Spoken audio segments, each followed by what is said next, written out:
Hello friends, मेरा नाम है कीर्तन और welcome to my channel physiology advance में। तो आज मैं बात करने वाला हूँ टॉपिक ब्लड के बारे में। ब्लड को हम 5 कंपोनेंट में बांट सकते हैं। इसमें से सबसे इम्पोर्टेंट टॉपिक है प्लाज्मा प्रोटीन्स, जो कॉमनली आस्क्ड क्वेश्चन है। तो चलिए एक एक सब टॉपिक को देखते हैं। Composition of blood. ब्लड को हम 2 कंपोनेंट में बांट सकते हैं, सेलुलर कंपोनेंट और फ्लूइड कंपोनेंट। सेलुलर कंपोनेंट के अंदर आता है आरबीसीज, डब्ल्यूबीसीज और प्लेटलेट्स, जो 45% ऑफ द ब्लड वॉल्यूम को फॉर्म करता है। फ्लूइड कंपोनेंट के अंदर आता है प्लाज्मा, जो 55% ऑफ ब्लड को फॉर्म करता है। जब हम ब्लड को सेंट्रीफ्यूज करते हैं तो प्लाज्मा अपर कंपार्टमेंट में आ जाता है और आरबीसीज लोअर कंपार्टमेंट में आ जाता है। इन दोनों के बीच में बुफिकोड प्रेजेंट रहता है, जो 1% ऑफ द ब्लड को फॉर्म करता है। अगर हम इसके क्लिनिकल सिग्निफिकेंस के बारे में बात करें तो बफिकोड के अंदर कई सारे अबनॉर्मल सेल्स देखने को मिलते हैं, जो क्रोनिकल इन्फेक्शंस के टाइम में ज़्यादा होता है। तो चलिए दूसरे सब टॉपिक फंक्शंस ऑफ ब्लड के बारे में बात करते हैं। Respiratory functions. ब्लड के अंदर आरबीसीज प्रेजेंट रहता है, जो ऑक्सीजन और कार्बन डाइऑक्साइड को बॉडी टिश्यूज और लंग्स के बीच में ट्रांसपोर्ट करने में मदद करता है।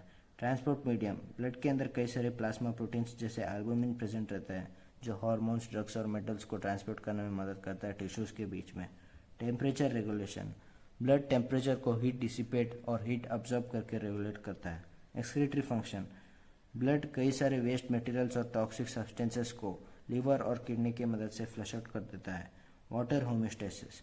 जैसे आपने पढ़ा, ब्लड के अंदर प्लाज्मा एक मेन कंपोनेंट है और प्लाज्मा का मेन कंपोनेंट ब्लड वाटर है। तो जब ब्लड डिफिशिएंट हो जाता है तो वाटर भी ऑटोमेटिकली बॉडी के अंदर कम हो जाता है, जिससे फीडबैक रेगुलेशन ऑन हो जाता है, जो वाटर इंटेक को ज़्यादा करता है और वाटर होम्योस्टेसिस को बरकरार रखता है। Acid base balance. ब्लड के अंदर हीमोग्लोबिन और प्लाज्मा प्रोटीन्स रहते हैं, जो बफर की तरह काम करते हैं और एसिड बेस को बैलेंस रखते हैं।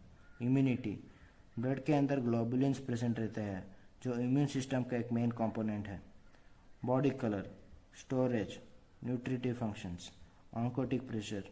Oncotic pressure is nothing but osmotic pressure. इस ऑस्मोटिक प्रेशर से हम एडिमा को प्रिवेंट करते हैं।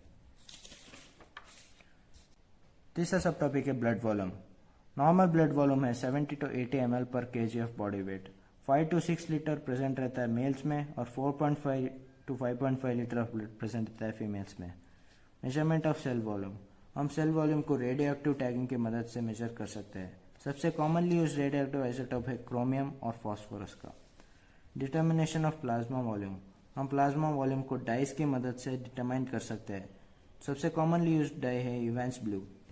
अगर हमें टोटल ब्लड वॉल्यूम चाहिए तो फॉर्मूला है plasma volume into 100 divided by 100 minus haematocrit. ये एक इम्पॉर्टेंट फार्मूला है और एग्जाम में पूछा जा सकता है। Specific gravity of blood. Specific gravity of blood constant है और 1.050 इसका नॉर्मल वैल्यू है। ये भी एक इम्पॉर्टेंट वैल्यू है। Viscosity of blood. Viscosity of blood 4 to 5 times of water है और ये कई सारे फैक्टर्स की वजह से रेगुलेट होता है, जैसे आरबीसीज और फाइब्रिनोजन जो ब्लड में प्रेजेंट रहता है। चौथा सब टॉपिक है प्लाज्मा। प्लाज्मा को हम 3 कंपोनेंट में बांट सकते हैं, प्रोटीन्स 7%, वाटर 92% और अदर सॉल्यूट्स जो 1% रहता है। प्लाज्मा बिना क्लॉटिंग फैक्टर्स के सेरम कहा जाता है। इसका एक क्लिनिकल सिग्निफिकेंस देखा जाए तो हम प्लाज्मा को फ्रेशली फ्रीज करके प्रिजर्व करते हैं up to 7 years for future use. पांचवा सब टॉपिक है plasma proteins. Normal plasma protein 6 to 8 gram per 100 ml of plasma present रहता है। प्लाज्मा प्रोटीन्स को हम 3 कंपोनेंट में अगेन बांट सकते हैं, एल्बुमिन, ग्लोबिन और फाइब्रिनोजन। एल्बुमिन एक मेजर कॉन्स्टिट्यूएंट है प्लाज्मा प्रोटीन्स का। ये लीवर में फॉर्म्ड होता है। ये ऑस्मोटिक प्रेशर को मेंटेन करने में मदद करता है। नॉर्मल ऑस्मोटिक प्रेशर है 25 mmHg। Osmotic pressure prevents loss of fluid from capillaries into interstitial space.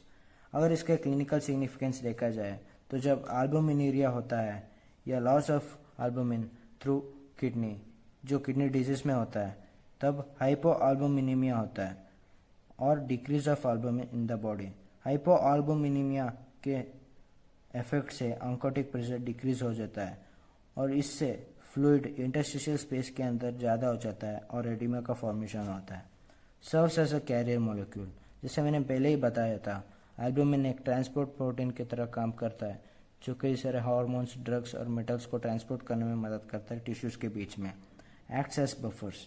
Albumin और हीमोग्लोबिन दोनों बफर की तरह काम करते हैं जो एसिड बेस बैलेंस को मेंटेन करने में मदद करते हैं। Protein store house. जब भी स्टारवेशन होता है तो प्रोटीन हमारे बॉडी के अंदर कम हो जाता है, तब एल्बुमिन प्रोटीन को रिप्लेस करता है और स्टारवेशन में हमारी मदद करता है। Synthetic function. एल्बुमिन सबस्ट्रेट की तरह काम करता है for the synthesis of protein molecules like erythropoietin and various enzymes. Globulin. Globulin liver, reticulo endothelial cells और प्लाज्मा सेल्स में फॉर्म्ड होता है। इसको 3 कंपोनेंट्स में बांटा जा सकता है, अल्फा, बीटा और गामा। ये ट्रांसपोर्ट प्रोटीन और एंटीबॉडीज की तरह भी काम करता है। ये इम्यून सिस्टम का एक मेन कंपोनेंट है। अगर इसका क्लिनिकल सिग्निफिकेंस देखा जाए तो एजी रेशियो या एल्बुमिन और ग्लोबुलिन रेशियो को कैलकुलेट करने से हमें पता चलता है कि एल्बुमिन और ग्लोबुलिन कितना है हमारे बॉडी के अंदर। नॉर्मल एजी रेशियो है 1.5:1 या 2.5:1 के रेंज में। Fibrinogen. Fibrinogen is found mainly in liver. ये एक इम्पोर्टेंट रोल प्ले करता है ब्लड कोआगुलेशन के अंदर। ये विस्कोसिटी ऑफ प्लाज्मा और डिटर्मिनेशन ऑफ ईसीआर में हमारी मदद करता है। तो गाइस, बस इतना ही इस वीडियो में।